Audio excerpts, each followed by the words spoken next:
Students, स्वागत है आप सभी का हमारे यूट्यूब चैनल पर जिसका नाम है सौरभ क्लासेस फॉर हिस्ट्री। मैं सौरभ आप सभी का अपने इस चैनल पर स्वागत करता हूं।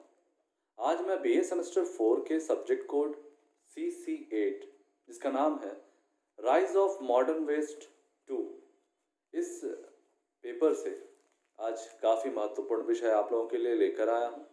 आज जो हमारे अध्ययन का विषय है वह है इंडस्ट्रियल रेवोल्यूशन। इंडस्ट्रियल रेवोल्यूशन को हम हिंदी में औद्योगिक क्रांति कहते हैं। औद्योगिक क्रांति क्या थी या किन कारणों से उत्पन्न हुई, इसके अंतर्गत क्या हुआ और इसके क्या क्या परिणाम निकले, इन सभी बातों को आज हम अपने अध्ययन विषय में शामिल करेंगे। तो चलिए बिना समय गवाए हम आज के विषय को प्रारंभ करते हैं। तो 18वीं सदी के उत्तरार्ध में अनेक परिवर्तन दृष्टिगोचर हुए जिसने उत्पादन के तकनीक और संगठन में क्रांतिकारी परिवर्तन कर दिया। इन परिवर्तनों के कारण नई अर्थव्यवस्था का विकास हुआ जिसे औद्योगिक अर्थव्यवस्था कहा जाता है। इन परिवर्तनों को औद्योगिक परिवर्तन कहते हैं क्योंकि इन इन परिवर्तनों ने पूरे विश्व के इतिहास पर काफी महत्वपूर्ण प्रभाव छोड़ा। औद्योगिक क्रांति का प्रारंभ 1750 ईस्वी में इंग्लैंड से प्रारंभ हुआ। वस्तुओं का उत्पादन कार्य जो पहले मनुष्य और पशु करते थे, अब मशीनों द्वारा किया जाने लगा। 18वीं शताब्दी में घरेलू पद्धति प्रायः समाप्त हो गई तथा इसका स्थान नई पद्धति ने ले लिया जिसे कारखाना पद्धति कहा जाता है। अनेक नगरों को बसाया गया जिनमें कारीगर तथा भूमिहीन किसानों को वहां बसाए गए। अब कारखानों में सभी वस्तुओं का उत्पादन मशीनों द्वारा होने लगा जिसकी व्यवस्था कारखानों के स्वामी करते थे। कारखानों के मालिक एक निश्चित मजदूरी पर मजदूरों से काम करवाते थे। इस पद्धति को कारखाना पद्धति कहा जाता है। इससे उत्पादन में तीव्र वृद्धि तो हुई ही और समय की भी बचत होने लगी। कच्चे वस्तुओं की आवश्यकता एवं तैयार माल बेचने के लिए नए बाजारों की आवश्यकता होने लगी। इसके परिणाम स्वरूप उपनिवेश स्थापित करने की परंपरा सी चल पड़ी। इस प्रकार औद्योगिकरण से यूरोपीय देशों में प्रतिस्पर्धा स्थापित हुई। अब हमने देखा कि औद्योगिक क्रांति क्या है। अब औद्योगिक क्रांति का प्रारंभ इंग्लैंड में ही क्यों हुआ, इसके बारे में हम जानने का प्रयास करेंगे कि 18वीं शताब्दी में इंग्लैंड में औद्योगिक क्रांति के लिए अनुकूल परिस्थितियां मौजूद थी। दासों के व्यापार सहित विदेशी व्यापार के द्वारा इंग्लैंड ने भारी मात्रा में मुनाफा प्राप्त किया। यूरोपीय देशों में व्यापार प्रतिद्वंदिता में इंग्लैंड को चुनौती देने वाला कोई नहीं था। उसने भारी मात्रा में उपनिवेश स्थापित कर लिए थे जिससे उसे कच्चा माल तथा बाजार की प्राप्ति हुई। इस क्रांति के द्वारा राजनीतिक शक्ति व्यापारिक वर्गों के हाथों में चली गई। सरकारी हस्तक्षेप का डर नहीं रह गया। इसके अलावा इंग्लैंड के पास लोहा और कोयला जैसे प्राकृतिक साधन भी काफी मात्रा में विद्यमान थे, जो उद्योगों के विकास के लिए आवश्यक थे। इससे इंग्लैंड को काफी सहायता मिली। इंग्लैंड में जहाज उद्योग भी विकसित हो चुका था, इसलिए उसे वस्तुओं के आवागमन में सुविधा मिली। उस समय किसी अन्य देशों में ये सुविधाएं प्राप्त नहीं थी। कुछ देशों में पूंजी की कमी थी, तो कुछ में प्राकृतिक संसाधन पर्याप्त नहीं थे। इसके अलावा कुछ देशों में राजनीतिक शासन पद्धति अनुकूल नहीं थी। हॉलैंड एक ऐसा देश था जहां औद्योगिक क्रांति की कुछ आवश्यक परिस्थितियां विद्यमान थीं, लेकिन वह औद्योगिक देश ना होकर व्यापारिक देश था। इंग्लैंड में 18वीं सदी के आरंभ में बैंकों की स्थापना हो चुकी थी। बैंकिंग प्रणाली के विकास से इंग्लैंड के उद्योगपतियों को ऋण लेने तथा पूंजी जमा करने की सुविधा प्राप्त हुई। इंग्लैंड अपनी विशिष्ट भौगोलिक स्थिति के कारण चारों ओर समुद्र से घिरा हुआ था, जिसके कारण वह बाह्य आक्रमणों से सुरक्षित रहा। इसलिए वह युद्ध जनित व्यवसायों से दूर रहा और अपनी औद्योगिक विकास कर सका। परंतु इसके विपरीत अन्य यूरोपीय देशों में अनेक प्रकार की समस्याएं व्याप्त थी, जिसके कारण वे औद्योगिक क्रांति करने में सक्षम नहीं हो सके। इस प्रकार हमने जाना कि औद्योगिक क्रांति क्या थी और औद्योगिक क्रांति का सूत्रपात सबसे पहले इंग्लैंड में ही क्यों हुआ। अब औद्योगिक क्रांति के वैज्ञानिक एवं औद्योगिक पृष्ठभूमि को समझेंगे। तो सबसे पहले इस कड़ी में कपड़ा उद्योग में जो क्रांति हुई उसे देखेंगे। 18वीं सदी में ईस्ट इंडिया कंपनी सूती कपड़ा भारत से इंग्लैंड भेजती थी। शीघ्र ही इसका परिणाम यह हुआ कि इंग्लैंड में भारतीय कपड़ों की मांग बढ़ गई। तब इंग्लैंड ने भारत से रुई आयात करने का फैसला लिया और उसे कपड़े तैयार करने लगे। जब उनके मजदूर बढ़ती हुई मांग को पूरा ना कर सके, तब इस क्षेत्र में तेजी से आविष्कार प्रारंभ हुए। 1764 ईस्वी में स्पिनिंग जेनी नामक व्यक्ति ने मशीन का आविष्कार हुआ। 1769 में वाटर फ्रेम नामक यंत्र का आविष्कार हुआ, जिससे सूत काटना सरल हो गया। 1779 में क्रॉम्पटन ने ऐसी मशीन का निर्माण किया जिसमें उपरोक्त दोनों मशीनों के गुण मौजूद थे। इन तीन आविष्कारों ने इंग्लैंड इतना बारीक सूती काम कम खर्च में करने लगा। परंतु अब भी पर्याप्त मात्रा में रुई उपलब्ध नहीं थी, क्योंकि कपास से रुई अलग करने में बहुत समय लग जाता था। 1793 ईस्वी में एली व्हाइटली ने एक ऐसी मशीन का निर्माण किया जिससे रुई तुरंत साफ होती थी। इस आविष्कार ने कपड़ा उद्योग में क्रांति ला दी।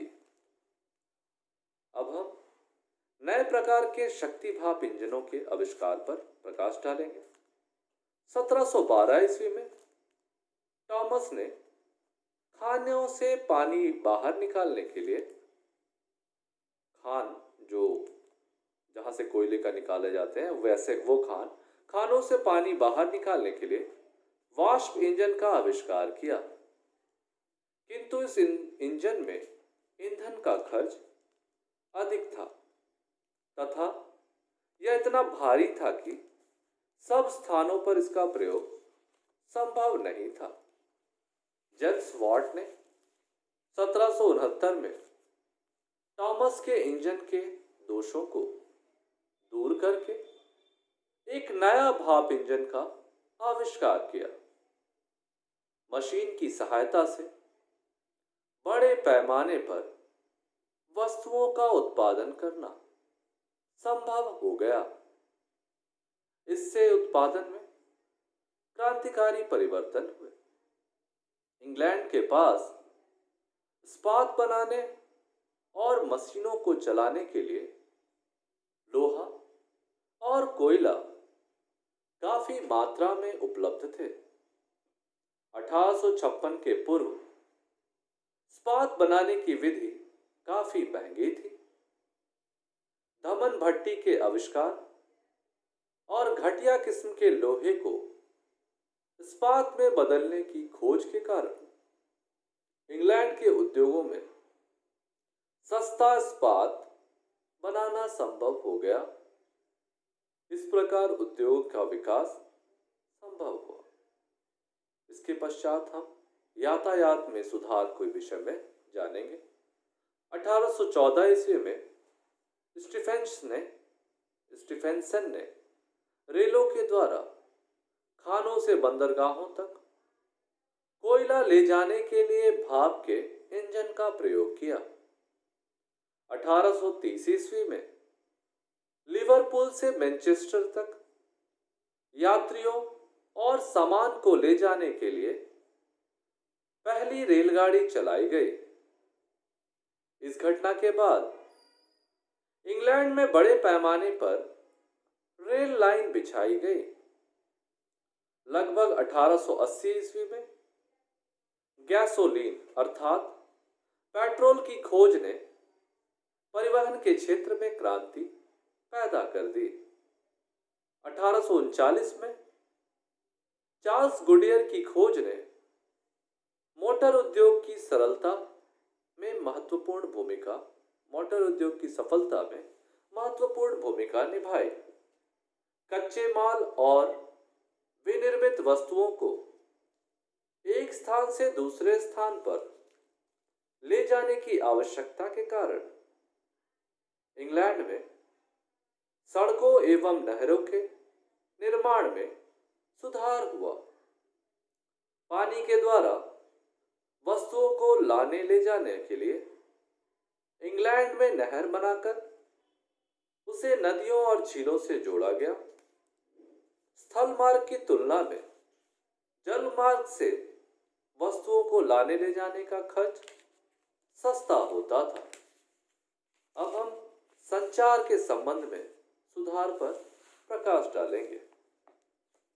रॉलैंड हिल ने पेनी पोस्ट का विचार सरकार के सामने रखा। इसे यंत्रों के द्वारा जल्दी से और सस्ती दरों पर संदेश भेजना संभव हुआ।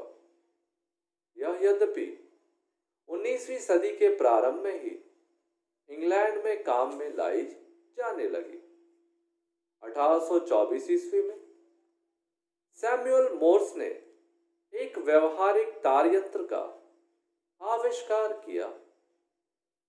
1876 में ग्राहम बेल ने टेलीफोन आविष्कार करके संचार व्यवस्था को ही बदल दिया। अब हम कृषि के क्षेत्र में क्रांति को देखेंगे।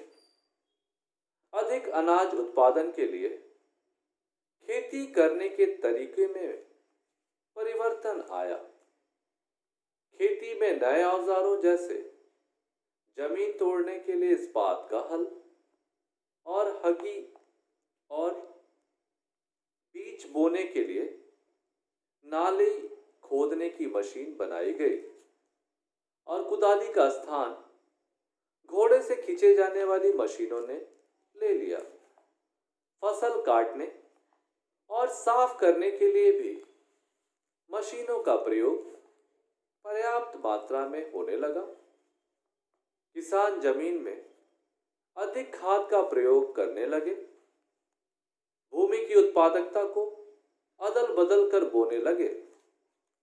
इसके अंतर्गत फसलों की अदला बदली कर खेती की जाने लगी। यह प्रयोग बहुत उपयोगी सिद्ध हुआ। इंग्लैंड में भूस्वामी भी अपने फार्मों का आकार बढ़ाने लगे। जमींदारों ने गांवों में फैली हुई जमीन की चकबंदी इस प्रकार की कि उसकी सारी भूमि एक स्थान पर ही इकट्ठी हो गई। उन दिनों संसद में बड़े जमींदारों का बहुत प्रभाव था, जिससे वे मनचाहे कानून बनाने में सफल हो गए। इसका परिणाम यह हुआ कि किसानों को उनकी जमीन से बेदखल कर दिया गया। जब उनके जीवन निर्वाह का कोई साधन नहीं रह गया, तब वे शहरों की ओर चल गए और वहां कारखानों में काम करके अपना जीवन यापन करने लगे। इस प्रकार कृषि उत्पादन में वृद्धि के साथ साथ उद्योगों की भी उन्नति हुई। अब हम इस औद्योगिकरण के परिणाम को समझेंगे। औद्योगिकरण के विकास के बाद की स्थिति पूरी तरह से बदल गई। शहर आर्थिक जीवन के केंद्र बन गए। जो नए शहर बसे, वे राजनीतिक और प्रशासकीय केंद्रों की अपेक्षा उद्योगों के केंद्र के रूप में अधिक महत्व रखते थे। अतः बहुत जनता शहरों में रहने लगी। औद्योगिक क्रांति के फलस्वरूप उत्पादन में काफी वृद्धि हुई। मशीनों के प्रयोग से कम समय में ही अधिक उत्पादन होने लगा। इंग्लैंड में कच्चा लोहा के उत्पादन में 10 से 40 गुना वृद्धि हुई। इससे ब्रिटेन की संपदा एवं शक्ति में काफी बढ़ोतरी हुई और वह विशाल एवं महान औद्योगिक देश बन गया। इसके फलस्वरूप लोग रोजगार की तलाश में गांव से शहरों की ओर पलायन करने लगे। शहरों में लोगों की अत्यधिक भीड़ होने के कारण आवास, स्वास्थ्य और सफाई की समस्या भी जटिल हो गई। यद्यपि गांव के भी जीवन स्तर अच्छे नहीं थे। गांव का रहने वाला जब शहर में रहने लगा, तो उसके जीवन में अनेक सामाजिक परिवर्तन हुए। इसके साथ मनुष्यों को शहरों में अपने गुणों को पूर्ण रूप से विकास करने की स्वतंत्रता मिल गई। 18वीं सदी के मध्य और 19वीं सदी के अंत तक यूरोप की जनसंख्या में 3 गुनी वृद्धि हुई। इसका प्रमुख कारण चिकित्सा के खोज से मृत्यु दर में कमी हुई थी। इसके अलावे 19वीं सदी में जो क्रांतियां हुई, उसके कारण भी लोगों को जीवन यापन के लिए पर्याप्त भोजन मिलने लगे। औद्योगिक क्रांति विभिन्न देशों और जनगणों के समीप ले आई, मगर देशों और जनगणों के पारस्परिक संबंध समानता पर आधारित नहीं थे, क्योंकि औद्योगिक रूप से विकसित देशों ने अविकसित औद्योगिक देशों की अर्थव्यवस्था को नियंत्रित करना आरंभ कर दिया। इस क्रांति ने लोगों में अंतर्राष्ट्रीय चेतना का उदय किया, क्योंकि किसी स्थान पर घटित घटना का प्रभाव दूसरे स्थान पर अवश्य पड़ता है। इस क्रांति के फलस्वरूप शक्ति का संकेंद्रण थोड़े से व्यक्तियों के हाथों में चला गया। इसी से औद्योगिक पूंजीवाद का जन्म हुआ। बड़ी बड़ी कंपनियों का हजारों मनुष्यों के जीवन पर नियंत्रण हो गया। इसके कारण सामाजिक असमानता उत्पन्न हो गई और पूंजीपति और शेष जनता के बीच खाई पैदा हुई। मजदूरों को अपने मालिकों की दया दृष्टि पर निर्भर रहना पड़ता था। इससे उनके मालिकों ने मजदूरों का जमकर शोषण किया। जब औद्योगिक क्रांति शक्तिशाली होती जा रही थी, तब लोगों के मन में यह विचार आया कि सरकारों को व्यापार या उद्योग में हस्तक्षेप नहीं करना चाहिए। इस सिद्धांत को अहस्तक्षेप का सिद्धांत कहते हैं। इसका प्रतिपादन 1776 में एडम स्मिथ की पुस्तक अ वेल्थ ऑफ नेशन में किया गया। बहुत से अन्य व्यक्तियों ने अहस्तक्षेप के इस सिद्धांत की आलोचना भी की। मजदूरों की दशा सुधारने की भावना ने समाजवाद को जन्म दिया। समानता का अर्थ आर्थिक और राजनीतिक समानता से है। इसका अंतिम लक्ष्य वर्ग संघर्ष का अंत कर वर्गहीन समाज की व्यवस्था करना था। समाजवादी विचारधारा ने इंग्लैंड में महत्वपूर्ण योगदान दिया। समाजवाद की अवधारणा का सुव्यवस्थित रूप से विकास कार्ल मार्क्स के द्वारा किया गया। औद्योगिक क्रांति के फलस्वरूप उत्पन्न कठिनाइयों ने वैज्ञानिक समाजवाद को भी जन्म दिया। उद्योगों के लिए कच्चा माल और तैयार मालों की बिक्री के लिए बाजारों की खोज ने अंतरराष्ट्रीय प्रतिद्वंदिता प्रारंभ कर दी। पहले इंग्लैंड ने, बाद में अन्य पश्चिमी देशों ने उपनिवेशों की स्थापना प्रारंभ कर दी। इन उपनिवेशों को स्थापित करने की होड़ ने साम्राज्यवाद का सृजन किया। अपने साम्राज्यवाद स्थापित करने के बाद वे वहां उपनिवेशों की अर्थव्यवस्था पर पूर्णतया अपना नियंत्रण स्थापित कर लेते थे। औद्योगिकरण के चलते जहां मनुष्य को अनेक लाभ हुए, वहीं उसे कई कठिनाइयों का भी सामना करना पड़ा।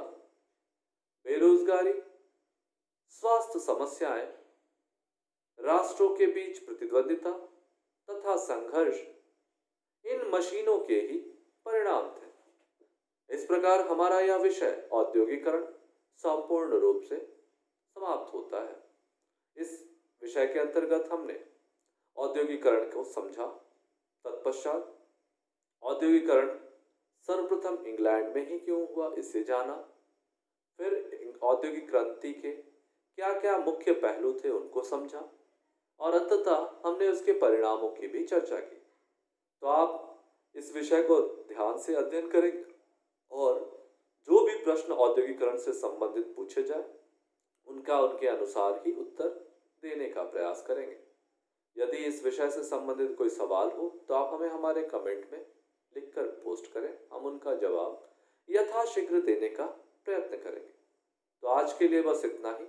हम कल फिर मिलेंगे एक नए क्लास के साथ, एक नए विषय के साथ। तब तक के लिए घर में रहें, पढ़ते रहें और सुरक्षित रहें। इस मूल मंत्र के साथ मैं अलविदा चाहूँगा। धन्यवाद।